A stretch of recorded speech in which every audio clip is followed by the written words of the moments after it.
Ils ont dit Sebastian Thorne avait un cœur de glace et un compte bancaire qui pourrait acheter des nations.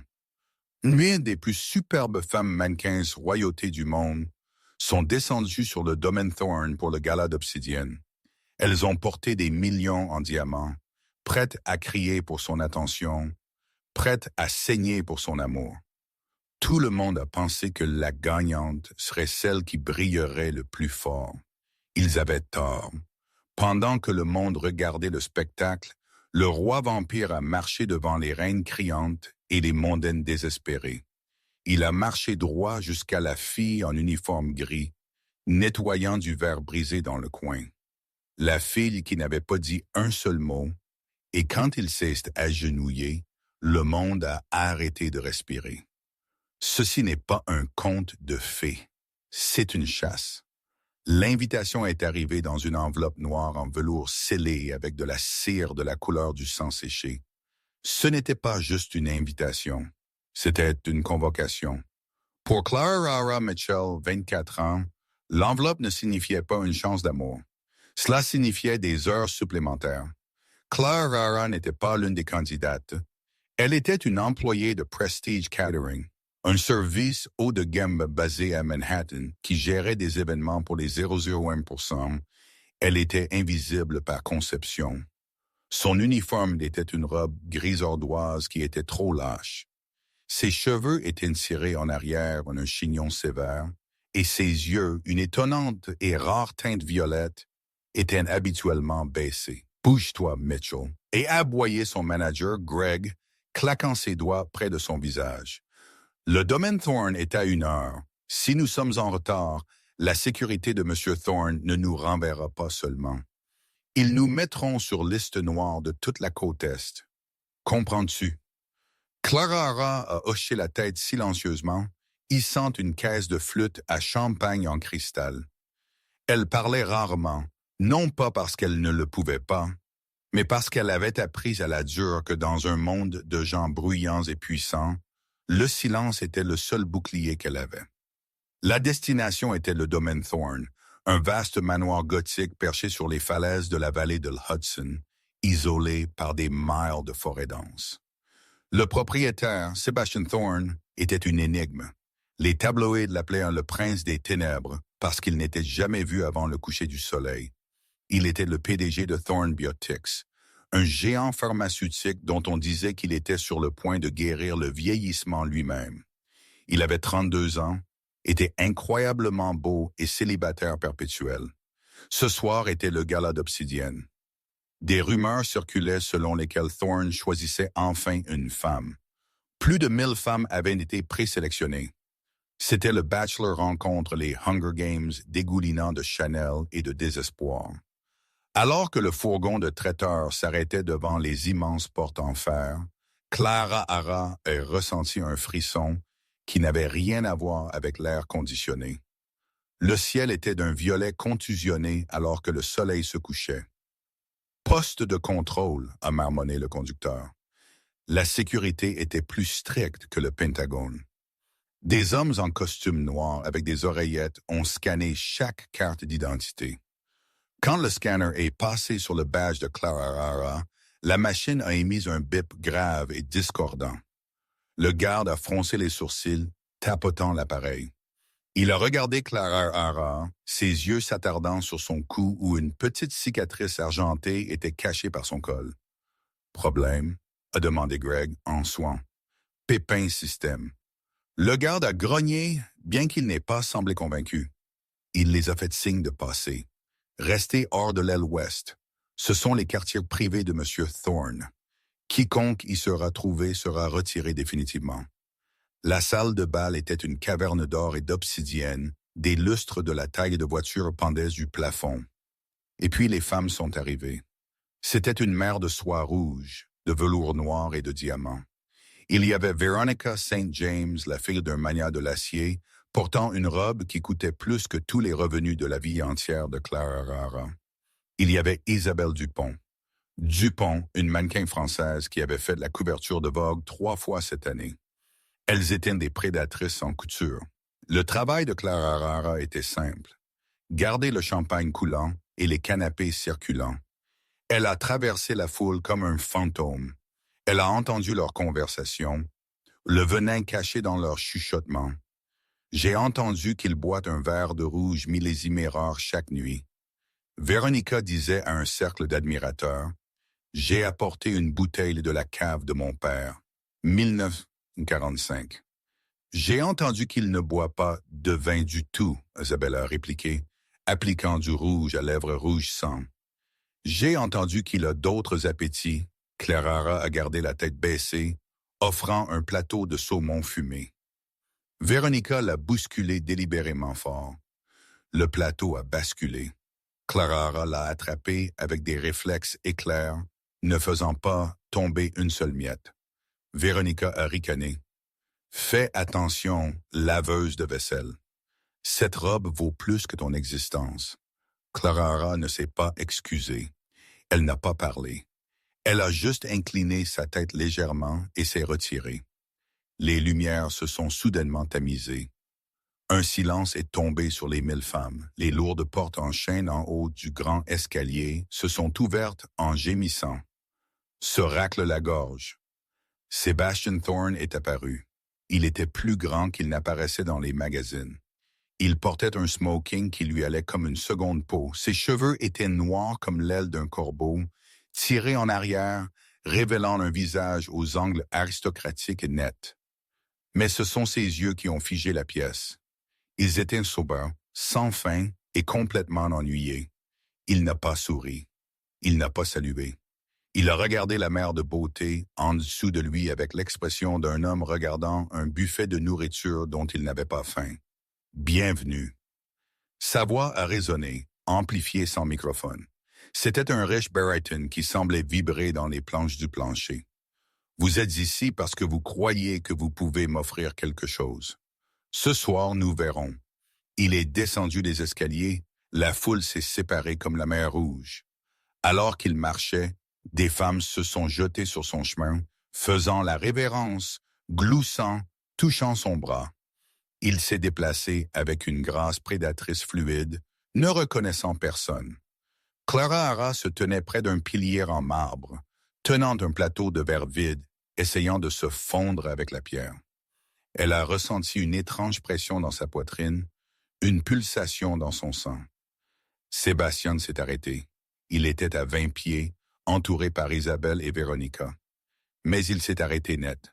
Sa tête a légèrement penché, ses narines s'évasant. Se racle la gorge. La pièce entière est devenue silencieuse. Avait-il choisi quelqu'un? Il s'est tourné lentement, ignorant les supermodèles s'accrochant à lui. Se racle la gorge. Son regard a balayé la pièce intense et chassante. Il est passé sur les héritières, les actrices, les filles de politiciens. Et puis ses yeux se sont fixés sur le pilier. Le souffle de Clara s'est coupé. Il me voit, a-t-elle pensé, la panique montant. Il regarde droit la file de traiteurs sales. Mais tout aussi vite, Greg, son manager, a fait un pas devant elle pour prendre un verre. La connexion s'est rompue. Sébastien a froncé les sourcils, semblant ennuyé, et s'est retourné vers Véronica, qui ronronnait pratiquement. « Monsieur Thorne, » Véronica a chuchoté, « allons-nous danser? » « Danse? » Il a répété le mot, ayant un goût plat dans sa bouche. « Oui. Voyons si vous pouvez suivre. » Clara a lâché un souffle qu'elle ne savait pas qu'elle retenait. Elle s'est retirée vers les cuisines, son cœur martelant un rythme qui semblait dangereusement comme un avertissement. Elle ne savait pas pourquoi, mais elle savait une chose avec certitude. Elle devait sortir de cette maison avant que la lune n'atteigne son pic. La cuisine était une zone de guerre chaotique de chefs criant en français et de serveurs se précipitant à travers des portes battantes. Clara a trouvé du réconfort à l'évier, frottant de délicats verres en cristal. L'eau était brûlante, mais la douleur l'a ancrée. « Mitchell, tu es nécessaire dans la bibliothèque. » Greg a crié par-dessus le brouhaha. Se racle la gorge. Clara a gelé. La bibliothèque. Invité VIP, gros joueur jouant au poker. Ils ont besoin d'un rafraîchissement sur le whisky. Va maintenant. La bibliothèque était dans l'aile est, dangereusement proche de l'aile ouest interdite. Clara a chargé un lourd plateau en argent avec des carafes en cristal de scotch vieilli et des seaux à glace. Les couloirs du domaine Thorne étaient faiblement éclairés seulement par des appliques vacillantes. L'air ici était plus frais, sentant le vieux papier et l'ozone. Elle est entrée dans la bibliothèque. C'était une pièce masculine de cuir et d'acajou. 5 hommes étaient assis autour d'une table, des rivaux maniaques des affaires de Thorne, et au centre, avachi dans un fauteuil à oreilles, était Sébastien. Il avait l'air encore plus terrifiant de près. Sa peau était pâle, presque translucide, contrastant avec la barbe sombre sur sa mâchoire. Il ne jouait pas aux cartes. Il regardait juste les autres, ses doigts tambourinant un rythme lent et hypnotique sur l'accoudoir. Passe. Un homme gros nommé M. Henderson est grommelé jetant ses cartes. Tu as la chance du diable lui-même, Thorne. La chance n'a rien à voir avec ça, Henderson, Sébastien a dit doucement. Je sais simplement ce que tu tiens avant que tu ne le fasses. Clara s'est approchée de la table. Elle était entraînée à être invisible. Place le verre, verse la boisson. Retire-toi. Elle s'est déplacée du côté de M. Henderson alors qu'elle versait, l'odeur lourde d'alcool mélangée au cher parfum des hommes. Mais sous tout cela, elle a senti quelque chose d'autre venant de Sébastien. Ce n'était pas du parfum. C'était l'odeur de la pluie sur l'asphalte chaud, de quelque chose d'électrique et de sauvage. Sébastien s'est raidi. La main de Clara a tremblé juste une fraction. Une seule goutte de liquide ambré a éclaboussé la table en acajou. Silence. Silence terrifiant absolu, M. Henderson a allaité. Espèce d'idiot maladroit. Sais-tu combien vaut cette table? Il a levé une main comme pour la gifler. Clara a tressailli, fermant ses yeux, attendant le coup. Il n'est jamais venu. Touche-la, la voix de Sébastien était venue des ombres, basse et létale, et tu perdras la main. Clara a ouvert ses yeux. Sébastien n'avait pas bougé de sa chaise, mais l'air dans la pièce était devenu lourd, suffocant. M. Henderson a figé sa main en plein air, son visage se vidant de couleur. C'est juste l'aide, Sébastien. Henderson a balbutié. Elle est une invitée dans ma maison, a dit Sébastien. Il s'est levé. Il était massif, dominant tout le monde. Il a marché autour de la table, son mouvement silencieux. Il s'est arrêté devant Clara. Clara a regardé sa poitrine, refusant de le regarder dans les yeux. C'était la règle. Ne regarde pas l'élite. Regarde-moi, a-t-il commandé. Ce n'était pas un cri, c'était une compulsion. Se racle la gorge. Le menton de Clara s'est levé contre sa volonté. Ses yeux violets ont rencontré les siens d'obsidienne. Pendant une seconde, Sébastien a semblé stupéfait, ses pupilles dilatées, avalant l'iris. Il a inspiré profondément comme s'il essayait de mémoriser son odeur. « Quel est ton nom? » a-t-il demandé. Se racle la gorge. Clara a ouvert sa bouche, mais aucun son n'est sorti. Sa gorge était serrée. Elle a juste secoué sa tête. Elle est muette, monsieur. La voix de Greg est venue de l'embrasure de la porte. Le manager était entré en courant, l'air terrifié. « Je suis tellement désolé, monsieur Thorne. Je vais la retirer immédiatement. »« Mitchell, prends un Tomasano sort. » Sébastien n'a pas regardé Greg. Il n'a pas rompu le contact visuel avec Clara.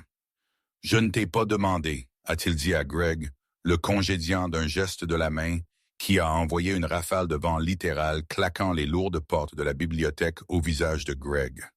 Les autres magnats dans la pièce se sont précipités pour ramasser leurs jetons, sentant le changement dans l'atmosphère. Ils ont marmonné des excuses et ont fui, laissant Clara seule avec le prédateur. Clara a serré le plateau en argent contre sa poitrine comme un bouclier. « Tu n'es pas muette, » Sébastien a dit. Ce n'était pas une question. « Je peux entendre ton cœur. Il bat comme un oiseau piégé. Mais ton esprit, il a fait un poste de plus. Ton esprit est affaissé, Clara a reculé, frappant le bord de la table. Des milliers de femmes, a murmuré Sébastien, entrant dans son espace personnel. Il a tendu ses doigts froids, brossant une mèche de cheveux lâches derrière son oreille. Leurs pensées sont une cacophonie, criant pour de l'argent, pour du pouvoir, pour mon corps. Cela me donne un mal de tête. Il s'est penché, son visage à quelques centimètres de son cou. Clara a frissonné. Mais toi, a-t-il chuchoté, son souffle frais contre sa peau. Tu es silencieuse. C'est paisible. La peur de Clara est culminée en colère. Elle n'était pas un jouet. Elle n'était pas un puzzle pour un milliardaire ennuyé. Elle a claqué le plateau en argent sur la table avec un grand tintement. Le bruit l'a surpris. Se racle la gorge. Il s'est retiré, clignant des yeux. Clara l'a dévisagé. Elle a fouillé dans la poche de son tablier, a sorti un petit carnet et un stylo bon marché. Elle a griffonné furieusement, a arraché la page et l'a fourré dans sa poitrine. Sébastien a regardé le papier. Il y était écrit « Je ne suis pas ici pour toi. Je suis ici pour travailler. Si tu veux la paix par des écouteurs anti-bruit, laisse-moi faire mon travail. » Un sourire lent et incrédule s'est étendu sur le visage de Sébastien. Cela l'a transformé d'un monstre en quelque chose de dévastateur attrayant. « Tu as du feu, » a-t-il dit, glissant la note dans la poche de son smoking. Intéressant. Soudain, les portes se sont ouvertes en claquant. Veronica St. James se tenait là, flanquée de 2 gardes de sécurité. Elle a observé la scène, la proximité intime, la pièce vide. Ses yeux se sont rétrécis en fente de rage jalouse. « Sébastien » a-t-elle ronronné, sa voix dégoulinant de poison. « Le gala attend, et tu es ici avec le personnel de nettoyage. » Le sourire de Sébastien a disparu. Le masque du roi froid est revenu. « J'inspectais juste la qualité du service, Véronica. » Eh bien, Véronica a fait un pas en avant, liant son bras au sien, posant sa revendication. En voilà loin. Elle sent l'eau de Javel et la pauvreté. Sébastien a regardé Clara une dernière fois. Ses yeux contenaient une promesse ou peut-être une menace. « Va », a-t-il dit à Clara. Clara n'a pas attendu qu'on lui dise 2 fois. Elle a attrapé son plateau vide et s'est enfuie. Mais alors qu'elle courait dans le couloir, elle n'a pas réalisé que dans sa hâte, elle avait laissé tomber quelque chose. Son badge nominatif. Sébastien s'est penché et l'a ramassé. Il a passé son pouce sur le plastique bon marché. « Clara », a-t-il chuchoté à la pièce vide. « Sébastien, viens !» Véronica a jeune. Sébastien s'est tourné vers elle, ses yeux clignotants rouges, pendant une fraction de seconde. « Véronica », a-t-il dit calmement. « Ce soir, le jeu change. » Le cœur de Clara battait encore la chamade quand elle a atteint le quai de chargement. L'air frais de la nuit a frappé son visage rougi. Elle devait partir maintenant. « Où penses-tu aller? » Greg a bloqué la sortie, son visage glissant de sueur et de cupidité. « L'événement n'est pas terminé, Mitchell. Heure supplémentaire. »« Souviens-toi, triple paye. »« Je m'en fiche. » Clara a signé avec ses mains. Elle utilisait souvent un langage des signes improvisé quand elle était trop submergée pour parler, bien que Greg le comprenne à peine. Elle a essayé de le dépasser. Se racle la gorge. « Tu ne peux pas partir. » Greg a claqué, attrapant son bras. Se racle la gorge. La sécurité a bouclé le périmètre. Personne n'entre. Personne ne saute ordre de M. Shen. Clara a gelé. Bouclé, un carillon a résonné à travers tout le domaine, un son clair et résonnant comme une cloche d'église. L'interphone a grésillé. « Mesdames et messieurs », une voix informatisée douce a annoncé, « Veuillez vous rendre dans le grand hall pour la cérémonie de sélection. La participation est obligatoire pour tous les invités. Cela te concerne aussi. » Greg a ricané, fourrant un plateau de champagne dans ses mains. « Sors là-bas. Si je te vois te cacher dans le fourgon, tu es viré sans salaire. » Clara n'avait pas le choix. Elle a lissé son tablier et est retournée dans la fosse au lion. Le grand hall s'était transformé. L'ambiance était passée d'une fête à quelque chose de plus clinique, presque prédateur. Les 1000 femmes étaient alignées en rangées comme des chevaux de prix à une vente aux enchères. À l'avant de la pièce se tenait une longue table couverte de velours noir. Derrière elle étaient assises 3 personnes, une femme âgée aux yeux de faucon, la grand-mère de Sébastien, la matriarche, Lady Elelanena, un homme en blouse de laboratoire tenant une tablette, et Sébastien lui-même. Sébastien avait l'air ennuyé, faisant tournoyer un verre de liquide rouge foncé, mais ses yeux scannaient la foule agitée. La sélection, Lady Elelanena a annoncé sa voix, frêle mais dure comme l'acier, n'est pas une question de beauté. La beauté s'estompe. Nous cherchons la compatibilité. Le test de compatibilité était étrange. Une par une, les femmes se sont avancées. L'homme en blouse de laboratoire leur piquait le doigt avec une aiguille en argent, laissait tomber le sang sur une lame de verre et l'introduisait dans une élégante machine argentée. Bip, lumière rouge incompatible. La machine vrombirait. Se racle la gorge. La femme sanglotait ou criait ou suppliait et la sécurité l'escortait loin. Veronica St. James était la suivante. Elle s'est avancée avec confiance. Elle a offert sa main. L'aiguille a piqué, la machine a bourdonné pendant longtemps. Bip, lumière jaune, correspondance potentielle. La foule a haleté. Véronica a ricané, jetant ses cheveux. « Je te l'avais dit », a-t-elle chuchoté à Sébastien. « Nous sommes destinés. » Sébastien n'a pas regardé la regarder. Il regardait le personnel de traiteur aligné le long du mur du fond. « Testez tout le monde », Sébastien a dit soudainement. Sa voix a traversé la pièce. Se racle la gorge. « Monsieur », a demandé le docteur, « le personnel, ce sont des roturiers. Leurs lignées sont hors de propos. » J'ai dit. Sébastien s'est levé sa chaise, raclant bruyamment contre le sol. « Testez tout le monde. » La panique a éclaté dans la poitrine de Clara Rara. Elle a essayé de se rétrécir derrière une grande sculpture de glace d'un cygne. Les gardes ont commencé à rassembler les serveuses. Une par une, elles ont été testées. Lumière rouge, lumière rouge, lumière rouge. Greg a poussé Clara Rara en avant. « Vas-y, finis-en. » Clara Rara a trébuché vers la table. Son uniforme gris ardoise se distinguait au milieu de la mer de robes de créateur. Elle a senti 1000 paires d'yeux la percer dans le dos, brûlant de jugement. Elle a atteint la table. Le docteur l'a regardée avec dédain, attrapant sa main rugueuse, usée par le travail. « Cela va piquer », se racle la gorge, a-t-il marmonné. L'aiguille en argent a percé sa peau. Une seule goutte de sang cramoisi a jailli. Il semblait plus foncé que les autres, plus riche. Le docteur l'a étalé sur la lame et l'a inséré dans la machine. La machine n'a pas vrombi, elle n'a pas bipé. Elle est devenue silencieuse. Les lumières sur l'appareil ont clignoté, devenant un blanc aveuglant et oscillant. Puis un bourdonnement grave a commencé à se former, faisant vibrer la table. Crac! La lame de verre à l'intérieur de la machine s'est brisée. Le docteur a reculé. « Quoi? Qu'est-ce que ce dysfonctionnement? » Sébastien était à côté de la machine dans un flou de mouvement. Il a regardé le verre brisé, puis la goutte de sang restant sur la table. Il a trempé son doigt dedans et l'a porté à ses lèvres. La réaction était viscérale.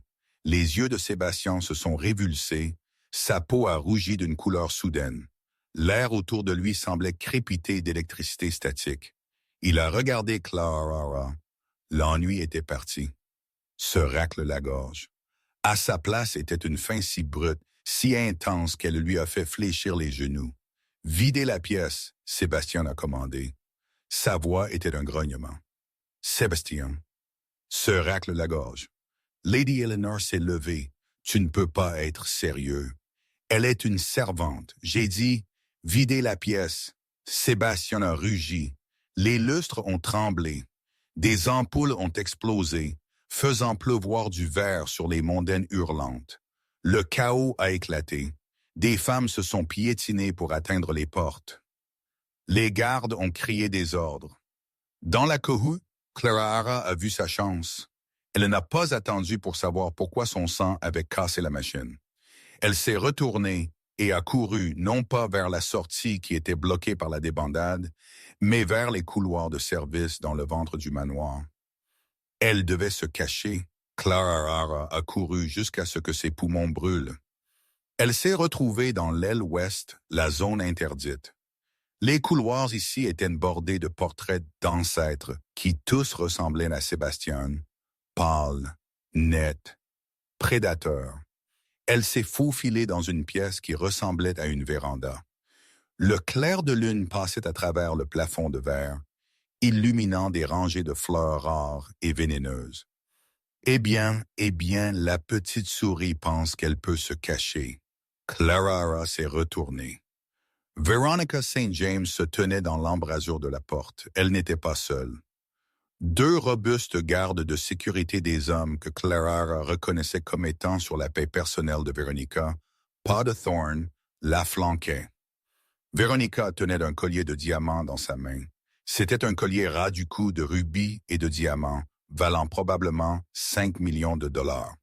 Tu sais, a dit Veronica, marchant lentement vers Clara, ses talons claquant sur le sol en pierre. J'ai travaillé très dur pour cette nuit. Mon père a dépensé des millions. Je me suis affamé pendant des semaines pour rentrer dans cette robe. Et puis tu te montres. Veronica a regardé Clara de haut en bas avec un pur dégoût. Une petite laveuse de vaisselle muette aux ongles sales.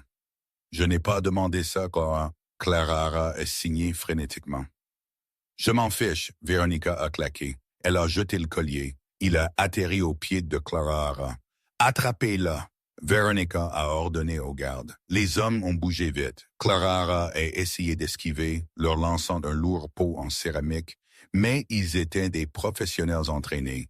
L'un d'eux l'a plaqué, lui immobilisant les bras derrière son dos. La douleur était vive et immédiate. « Que faisons-nous, mademoiselle St. James? » a demandé le garde. Thorne la cherche. Veronica a dit, ses yeux maniaques. Il pense qu'elle est spéciale, alors nous allons prouver qu'elle n'est que des ordures communes. Elle a sorti son téléphone et a pris une photo du collier aux pieds de Clara. Étape 1, le vol, Veronica a dit. Étape 2, l'élimination. Nous ne pouvons pas la tuer, a dit le garde nerveusement. Thorne sentira le sang. Je n'ai pas dit de la tuer, Veronica a souri. Une chose cruelle et tordue. Jetez-la dans la vieille cave, celle sous la fondation de la falaise. C'est insonorisé, froid et oublié. Au moment où quelqu'un la trouvera, la sélection sera terminée et je porterai son anneau. Ils ont traîné Clara dehors. Elle a essayé de crier, mais le garde a serré une main massive sur sa bouche.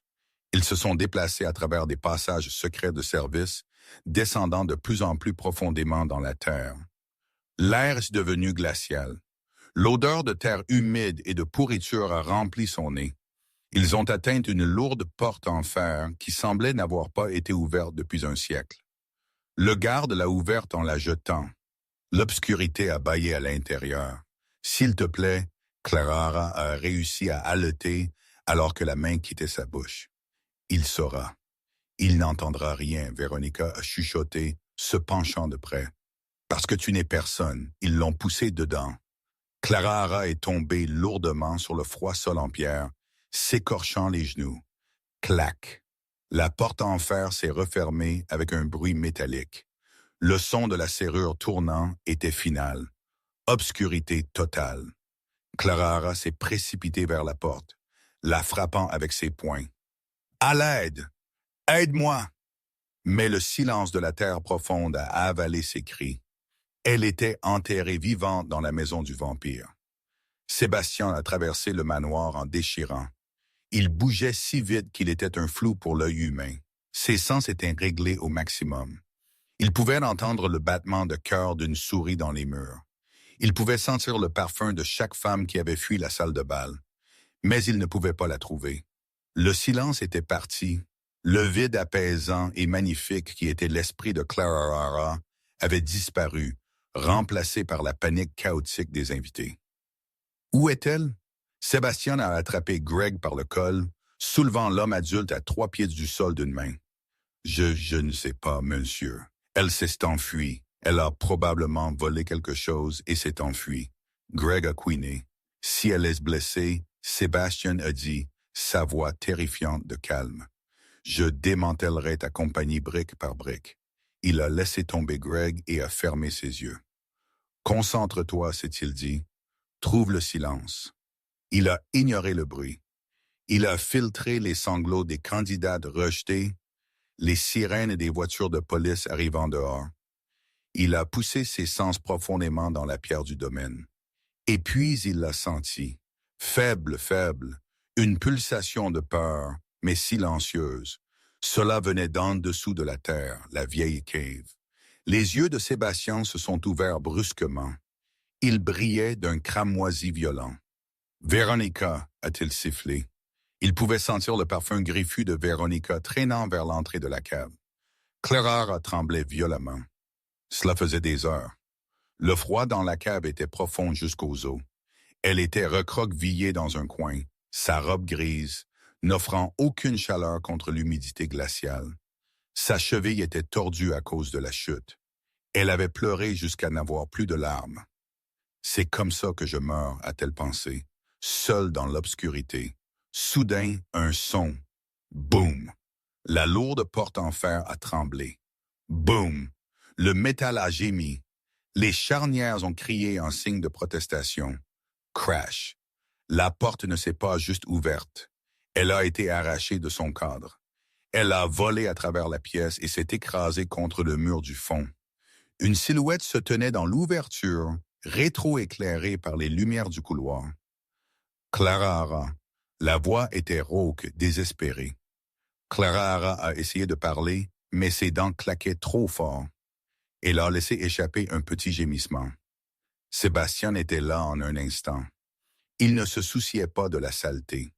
Il ne se souciait pas qu'il portait un smoking de 10 000 $. Il est tombé à genoux sur le sale sol en pierre. C'était le moment dont la légende parlerait plus tard. Le roi s'agenouillant devant la servante. « Je suis là », a-t-il dit, sa voix se brisant. « Je t'ai. » Il a tendu la main, mais a hésité, craignant de la briser. Il a vu la contusion sur sa joue où le garde l'avait tenue. Il a vu le sang sur son genou. Un grognement bas et vibrant a commencé dans sa poitrine. Ce n'était pas humain. C'était le son d'un prédateur, réalisant que sa compagne avait été blessée. « Qui a fait ça ?» a-t-il demandé doucement. Clara l'a regardé, ses yeux violets grands ouverts. Elle était terrifiée de lui encore. Il était plus chaud que la pièce. Elle s'est penchée instinctivement vers sa chaleur corporelle. Sébastien n'a pas attendu. Il l'a prise dans ses bras comme si elle ne pesait rien. Il l'a serrée fort contre sa poitrine, enroulant sa veste de smoking autour de sa silhouette tremblante. « Je vais te monter à l'étage. » Sébastien a chuchoté dans ses cheveux. « Et puis je vais pleuvoir l'enfer sur quiconque t'a touché. » Alors qu'il la portait hors de l'obscurité, Clara a reposé sa tête contre son épaule. Pour la première fois de sa vie, le silence n'était pas solitaire. C'était sûr. Ils ont émergé dans le couloir principal. Les invités restants, la police et le personnel étaient rassemblés là, confus par le bouclage. Véronica se tenait près de l'avant, tenant un verre de champagne, l'air triomphant. Quand Sébastien est entré dans la lumière, portant la sale file de traiteur tremblante dans ses bras, la pièce est devenue silencieuse à mort. Véronica a laissé tomber son verre. Il s'est brisé. Sébastien s'est arrêté. Il a regardé Véronica. Ses yeux n'étaient plus humains. C'étaient des piscines abyssales de rage. « Toi, Sébastien a dit. » Le mot a frappé Véronica comme un coup physique. Elle a volé le collier. Véronica a balbutié, pointant un doigt tremblant. Nous l'avons trouvé essayant de s'échapper. Sébastien a regardé Clara. « M'as-tu volé, petite souris? » Clara a secoué sa tête contre sa poitrine. « Elle n'a pas besoin de voler, » Sébastien a annoncé, élevant sa voix pour que chaque âme dans la pièce puisse entendre. « Parce que tout ce que je possède est maintenant à elle. » Il a regardé le chef de police qui venait d'arriver. « Arrêtez, mademoiselle St. James », Sébastien a commandé. pour enlèvement et tentative de meurtre, et si elle résiste, je m'occuperai de la condamnation moi-même. Alors que la police se déplaçait vers une Veronica hurlante, Sébastien s'est tourné et a porté Clara le grand escalier vers l'aile ouest. Il n'a pas regardé en arrière les 1000 femmes qui s'étaient battues pour lui. Il n'avait Dieu que pour celles qui n'avaient pas. Mais l'histoire n'était pas finie. Alors qu'il franchissait le seuil de son sanctuaire privé, Clara Era a ressenti une douleur aiguë dans sa poitrine. Sa vision s'est brouillée. Le sang nul, la raison pour laquelle la machine a cassé, n'était pas juste rare. C'était dangereux. Et être si proche d'un vampire déclenchait une réaction qu'aucun d'eux ne comprenait. Clara a haleté, serrant sa chemise et est devenue molle dans ses bras. Sébastien a gelé. Clara. Le roi avait trouvé sa reine, mais il était sur le point de réaliser que la garder en vie serait la bataille la plus difficile de sa vie éternelle. Clara s'est réveillée dans une pièce qui coûtait plus que tout son quartier. Le plafond était peint à la main avec des constellations. Les draps étaient en soie filée et l'air sentait l'ozone stérile et les lits chers. Elle a essayé de s'asseoir, mais son corps était lourd, comme s'il était rempli de plomb. Des machines bipaient rythmiquement à côté de son lit. « Ne bouge pas », est-il une voix des ombres. Sébastien était assis dans un fauteuil à oreilles dans le coin. Il avait l'air dévasté. Le smoking impeccable était parti, remplacé par une simple chemise noire qui était déboutonnée en haut. Ses cheveux étaient en désordre, et pour la première fois, il avait l'air humain, fatigué. Qu'est-ce qui s'est passé? Clara a râpé. Sa gorge était comme du papier de verre. Tu as failli mourir. Sébastien a dit, sa voix dépourvue d'émotion. Il ne s'est pas rapproché. Il a serré les accoudoirs de sa chaise si fort que le bois s'est fendu. Et c'est ma faute. La porte s'est ouverte et l'homme en blouse de laboratoire, celui de la sélection, est entré. C'était le Dr. Iris Thorne, le frère cadet de Sébastien et le chef de recherche de Tharbiotics. Il n'avait pas l'air d'un vampire. Il avait l'air d'un scientifique fatigué alimenté par le café et l'anxiété. Ses signes vitaux se stabilisent. Sébastien, Iris a dit, vérifiant une tablette. Il a regardé Clara avec un mélange de crainte et de peur. « Mademoiselle Mitchell, savez-vous ce que vous êtes? » Clara a secoué sa tête. « Une serveuse? » « Non, Iris a dit, s'approchant du lit, mais gardant une distance respectueuse. « Tu es une nulle. Dans le monde médical, c'est une impossibilité statistique. 1 sur 10 milliards. » Il a tapoté son écran, projetant un hologramme d'une cellule sanguine dans l'air. « Ma famille, nous avons une mutation génétique. Le monde l'appelle vampirisme. Nous l'appelons la souche MV. Cela nous donne longue vie force et sang accru, mais cela nécessite l'apport de sang humain pour stabiliser nos cellules. C'est un parasite. » Iris a montré l'hologramme. « Ton sang ne manque pas juste du marqueur. Il le neutralise agressivement. Tu es un champ de suppression ambulant, Clara. Quand tu es près de Sébastien, ta biologie essaie de le guérir. Elle lui retire l'énergie. Mais parce que sa mutation est si forte, la boucle de rétroaction te brûle. Clara est fixé Sébastien. Je t'ai blessé. Non, Sébastien a dit doucement. Je t'ai blessé. Ma présence est radioactive pour toi, Clara. Être près de moi est comme se tenir à l'intérieur d'un réacteur nucléaire sans combinaison. Il s'est finalement levé et a marché vers la fenêtre, regardant la tempête faisant rage sur la rivière Hudson. J'ai passé 300 ans à chercher une compagne. Sébastien a dit son dos à elle. La prophétie a dit que je trouverais celle qui apporte le silence. Je pensais que ça signifiait la paix. Je ne savais pas ce que ça signifiait. Il s'est étouffé sur le mot. Je ne savais pas que ça signifiait la mort. Il s'est retourné. Ses yeux nageaient de larmes, larmes de sang. Si tu restes ici, Clara, tu mourras. Mon corps drainera ta force vitale simplement en existant dans la même pièce. Je ne peux pas le changer. Je ne peux pas le contrôler. Le cœur de Clara est martelé contre ses côtes. La connexion qu'elle ressentait avec lui, là se racle la gorge sécurité, l'étrange attraction était réelle, mais la maladie dans ses veines l'était aussi. Alors, que se passe-t-il maintenant, a-t-elle demandé, sa voix petite. Le visage de Sébastien s'est durci. Le masque du roi est revenu. J'ai transféré 10 millions de dollars sur un compte offshore à ton nom, a-t-il dit froidement. Tu partiras ce soir. Tu iras dans une clinique en Suisse que Harris a préparée. Ils purgeront ton système. Tu guériras. Et toi? Clara a demandé. Je retournerai aux ténèbres, Sébastien a dit. Où les monstres appartiennent. Il a marché vers la porte. Il n'allait pas dire au revoir. Il ne pouvait pas. Cela le briserait. Attends, Clara a crié, essayant de tirer les perfusions de son bras. Ne fais pas ça, Sébastien a commandé, ne se retournant pas. Si je te touche à nouveau, je pourrais ne pas avoir la force de lâcher prise. Il a claqué la porte. Clara a été laissée seule avec les machines qui bipaient. Le silence, autrefois son bouclier, était maintenant sa prison. Le docteur Harris a soupiré, ajustant ses lunettes. Il le fait pour te sauver, Clara. Il t'aime. C'est pourquoi il te laisse partir. Clara a regardé la porte. Elle a pensé à la façon dont il s'était agenouillé dans la saleté. Elle a pensé à la peur dans ses yeux quand elle laisse tomber.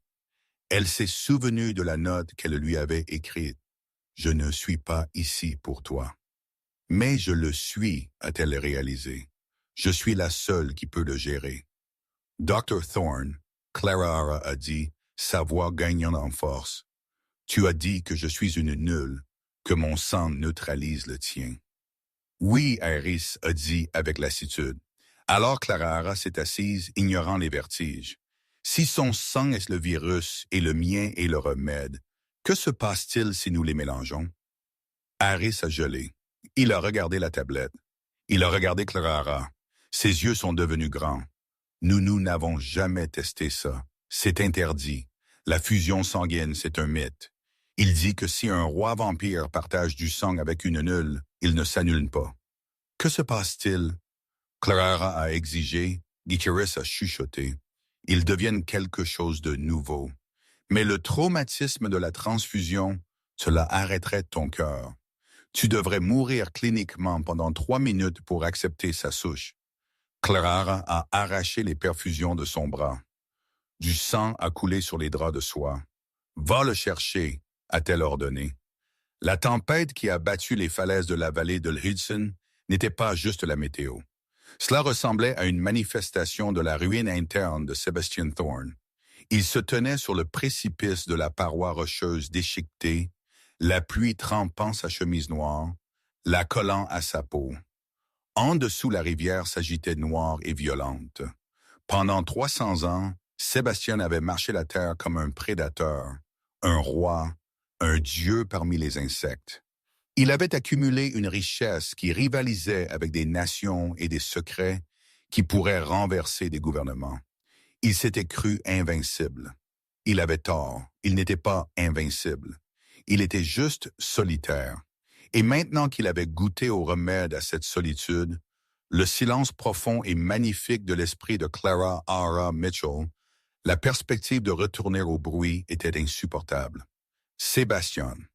Le cri a à peine coupé à travers le vent. Sébastien ne s'est pas tourné. Il connaissait les pas de son frère Harris. Il pouvait entendre le rythme frénétique du cœur d'Harris, l'odeur d'antiseptique et de peur s'accrochant à sa blouse de laboratoire. « Va-t'en, Harris », Sébastien a dit, sa voix basse mais portant sans effort sur le coup de vent. « Mets-la dans le jet. Envoie-la à la clinique de Zurich. Efface sa mémoire si tu dois. Assure-toi juste qu'elle vive. Je ne peux pas. » Harris a crié, trébuchant sur les rochers humides. Elle refuse de partir. Elle a verrouillé l'infirmerie.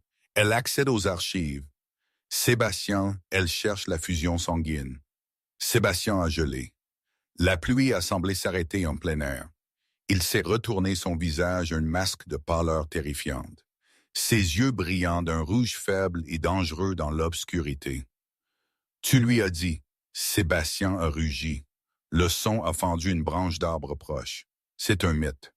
Eris, une fable écrite par des fous désespérés au 14e siècle. Ça ne se termine pas par la vie. Ça se termine par un double homicide. Elle connaît les risques, Eris a crié en retour, tenant sa position malgré le prédateur planant au-dessus de lui. Elle a dit qu'elle en a fini de courir. Elle a dit. Eris a fait une pause, reprenant son souffle. Elle a dit qu'elle préférerait arrêter son cœur pendant 3 minutes que de vivre sans cœur pour le reste de sa vie. Sébastien a fixé son frère. Les mots l'ont frappé plus fort qu'un steak à la poitrine. Elle se bat pour moi, a-t-il réalisé. La fille qui avait trop peur de parler à un manager se bat contre la mort elle-même pour moi. Dans un flou de mouvement qui a laissé une onde de choc sous la pluie, Sébastien a disparu du flanc de la falaise. Les portes de la suite médicale de haute technologie se sont ouvertes en sifflant. Sébastien est entré en trombe, apportant l'odeur d'ozone et de pluie avec lui. Clara se tenait près du lit. Elle avait l'air terrifiant de fragilité. La réaction nulle avançait. Sa peau était pâle, presque translucide, et des veines bleues formaient une toile d'araignée sur son cou, mais sa posture était rigide, défiante. Elle tenait une tablette dans une main et un scalpel chirurgical en argent dans l'autre. « Es-tu folle? » Sébastien a exigé les mots se déchirant de sa gorge. Il a traversé la pièce en 2 enjambées, mais s'est arrêté à quelques pieds d'elle, craignant que même sa proximité n'accélère la toxicité. « Regarde-toi, Clara. Tu peux à peine te tenir debout. »« Je suis debout, » Clara a rampé. Sa voix était faible, mais ses yeux, ses rares yeux violets, brûlaient d'une intensité fiévreuse. « Et je ne pars pas. »« Tu pars, » Sébastien a compté, sa voix tremblante d'émotions réprimées. « J'ai le jet qui attend. En Suisse, ils peuvent purger ton système. Tu m'oublieras. Tu rencontreras un homme humain, quelqu'un de chaleureux, quelqu'un qui ne se nourrit pas de sang et de mort. Tu auras des enfants. Tu vieilliras. Tu seras heureuse. » Clara a fait un pas chancelant vers lui. « Et toi? Que feras-tu? »« J'endurerai, » Sébastien a dit, sa mâchoire se resserrant. « C'est ce que je fais. »« Non, » Clara a dit. Elle a laissé tomber la tablette. Elle a claqué bruyamment sur le sol. « Tu n'endureras pas. Tu pourriras. Tu m'as dit que le bruit du monde te donne un mal de tête. Tu m'as dit que j'étais les seules paix que tu aies jamais connues. » Elle a tendu sa main, tremblante dans l'air entre eux. Se racle la gorge. « J'ai passé 24 ans à être invisible, Sébastien. J'étais un fantôme dans ma propre vie, nettoyant après les riches, gardant ma tête baissée, avalant ma voix. Tu as été la première personne, la seule personne qui m'a jamais vraiment vu. Tu t'es agenouillé dans la saleté pour moi. Des larmes ont coulé sur ses cils. Si je pars, je redeviens un fantôme. Je préférerais mourir en essayant d'être réel avec toi que de vivre une longue vie comme une ombre. » Sébastien a regardé sa main tendue.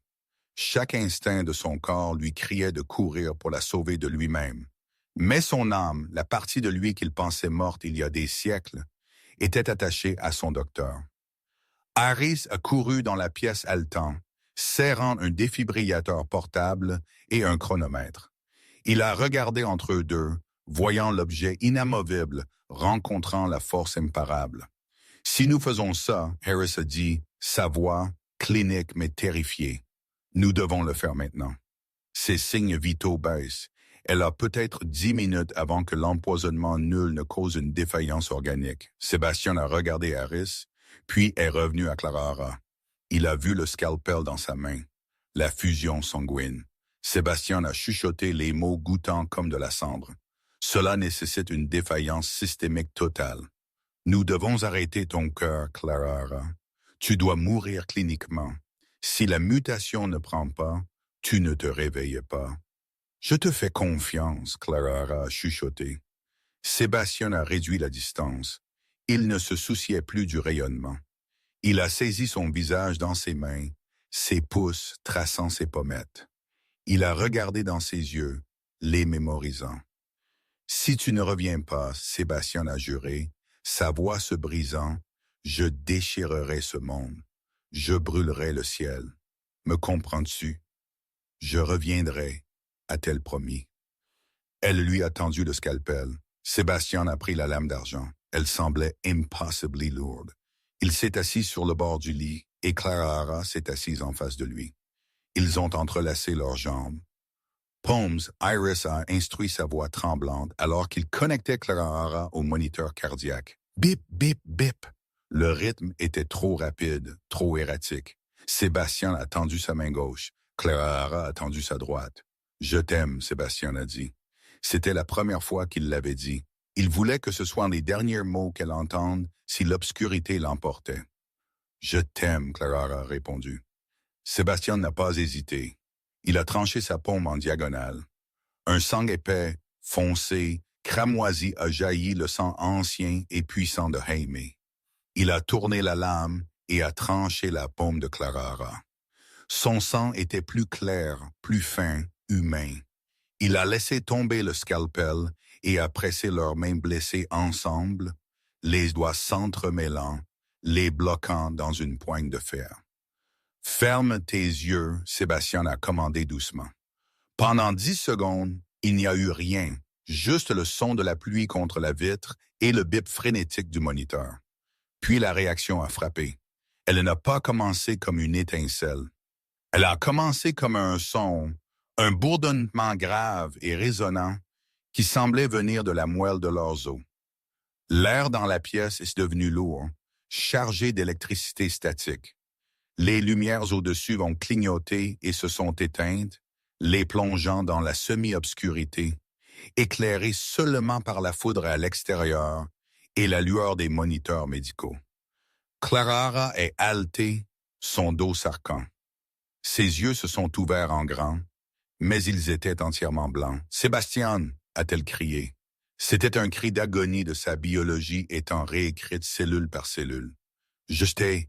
Sébastien a crié, la tenant fermement alors qu'elle convulsait. « Je suis là. Regarde-moi. » Le sang de leurs mains jointes a commencé à luire. Une veine visible d'énergie rouge luminescente a voyagé le long du bras de Clara, cherchant son cœur. En même temps, une veine d'énergie argentée a voyagé le long du bras de Sébastien, cherchant son bip, bip, bip, bip. Le moniteur a ralenti. Sa tension artérielle est en train de s'effondrer. Ars a crié, regardant les écrans. Le HMV attaque ses globules blancs. C'est agressif. Ça la tue. Batte-toi, Clara. Sébastien a rugi par-dessus le tonnerre. Clara s'est affaissée en avant, son front reposant contre la poitrine de Sébastien. Sa respiration est devenue superficielle, sifflante. « C'est froid », a-t-elle chuchoté. « Je sais. » Sébastien a pleuré, la berçant. « Je sais. Accroche-toi juste. » Bip, bip, bip. Et puis le son qui hante chaque docteur, chaque soldat, chaque amant. Bip, gémissant. Une ligne plate. Une ligne verte solide sur l'écran noir. Clara est devenue lourde dans ses bras. La tension a quitté ses muscles.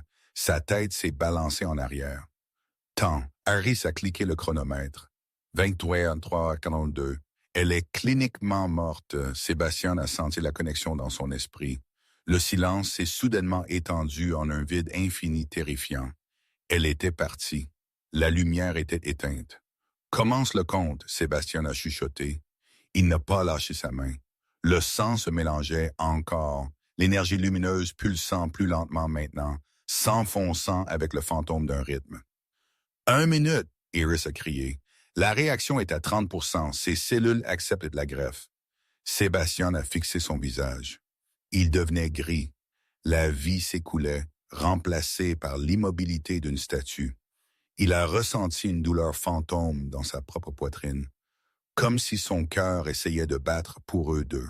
« Reviens », il a projeté sa pensée dans le vide. « Reviens à moi, petite souris. » 2 minutes, la voix d'Harris était tendue. La température baisse. 85 degrés, 82. Si elle descend en dessous de 70, les lésions cérébrales seront irréversibles. Sébastien s'est concentré. Il a fermé ses yeux et a versé sa propre vitalité, sa propre force ancienne dans leurs mains jointes. Il a poussé son énergie en elle. Prends-le, prends tout. 2 minutes 30 secondes, Harry se criait. Sébastien, prépare-toi. Si elle ne se réveille pas à 3, nous devons la choquer. Et si nous la choquons, la connexion se rompt. Elle se réveillera. Sébastien a grogné, bien que des larmes coulaient sur son visage. Elle a promis. 2 minutes 45. La peau de Clara était froide comme la glace. Elle ressemblait à un cadavre. 2 minutes 50. Palette en charge. Harry a crié le gémissement du défibrillateur remplissant la pièce. « Éloigne-toi, Sébastien. » Non. Sébastien n'a pas bougé. Il a resserré sa prise sur sa main jusqu'à ce qu'il sente des os bouger. Clara, maintenant 3 minutes. Dégagez. Iris s'est jetée en avant avec les palettes. Thump. Ce n'était pas les palettes. C'était le son d'un tambour frappant. Se racle la gorge de l'intérieur de la poitrine de Clara. C'était si fort que cela a résonné dans la pièce. Iris a gelé. Thump, thump, la ligne plate sur le moniteur a culminé en une montagne massive et dentelée. Le corps de Clara a tressailli comme si elle avait été frappée par la foudre. Son dos s'est arqué hors du lit. Un halètement se déchirant de sa gorge. Une inhalation désespérée et affamée d'air. Elle s'est effondrée sur le matelas, haletant des respirations profondes. Sébastien s'est penché sur elle, brossant les cheveux mouillés de son visage. Clara. Elle a ouvert ses yeux. Sébastien a arrêté de respirer. Ses yeux n'étaient plus violets. L'iris s'était brisé et reformé. Ils étaient argentés, du pur mercure liquide tourbillonnant avec des paillettes d'or. C'étaient les yeux d'une créature qui marchait entre les mondes. Elle a cligné des yeux, se concentrant sur lui. Se racle la gorge. Tu es bruyant, a-t-elle croassé. Sébastien a ri. C'était un son brisé, hystérique. Je suis bruyant. Ton cœur, a-t-elle chuchoté, levant la main pour toucher sa poitrine. Il bat comme un marteau. Sébastien a attrapé sa main et a embrassé la paume, a embrassé la cicatrice où ils étaient joints. Il pouvait le sentir maintenant. Le silence était parti, mais le bruit était parti aussi. À sa place était une mélodie, un bourdonnement harmonieux parfait qui connectait son esprit au sien. Il pouvait sentir son épuisement, son soulagement, son amour. Nous l'avons fait. Harry s'est affaissé contre le mur, glissant vers le sol, épuisé. Mon Dieu, nous l'avons réellement fait. Sébastien a tiré Clara dans ses bras, enfouissant son visage dans le creux de son cou. Elle sentait différemment maintenant. Elle ne sentait pas la proie. Elle sentait la pluie, l'ozone, le pouvoir. « Bienvenue dans la maison, ma reine », a-t-il chuchoté. 6 mois plus tard, la skyline de Manhattan scintillait comme une boîte à bijoux, mais à l'intérieur du penthouse de la Tour Thorne, l'atmosphère était strictement à faire. 12 hommes en costume cher étaient assis autour d'une longue table en acajou. C'était le conseil d'administration d'un conglomérat pharmaceutique rival qui avait essayé d'acquérir hostilement Thorne Botics pendant une décennie. M. Thorne est en retard. Le président, un homme nommé M. Garris, a grommelé. C'est un signe de faiblesse. L'action est volatile. Nous devrions passer à un vote de défiance. Je ne ferais pas ça si j'étais vous, a dit une voix féminine de l'embrasure de la porte. Les portes se sont ouvertes en balançant. Ce n'était pas Sébastien. Clara est entrée. Elle portait un costume blanc taillé qui semblait luire dans la lumière tamisée. Ses cheveux étaient lâches, cascadant dans son dos en ondes sombres. Mais c'était sa présence qui a aspiré l'air de la pièce. Elle ne marchait plus comme une serveuse. Elle s'est déplacée avec une grâce prédatrice, silencieuse et fluide. Elle a marché jusqu'à la tête de la table. « Qui es-tu » Garrett a exigé, se levant. « Où est Sébastien » Se racle la gorge. « Mon mari est occupé » Clara a dit, sa voix douce comme du velours enroulé autour de l'acier. « Il finalise actuellement l'acquisition de votre division européenne. Je suis ici pour gérer la reddition domestique. » Reddition. Garrett a ricané. Tu es la petite affaire de charité qu'il a épousée. La fille de traiteur. La pièce est devenue silencieuse à mort.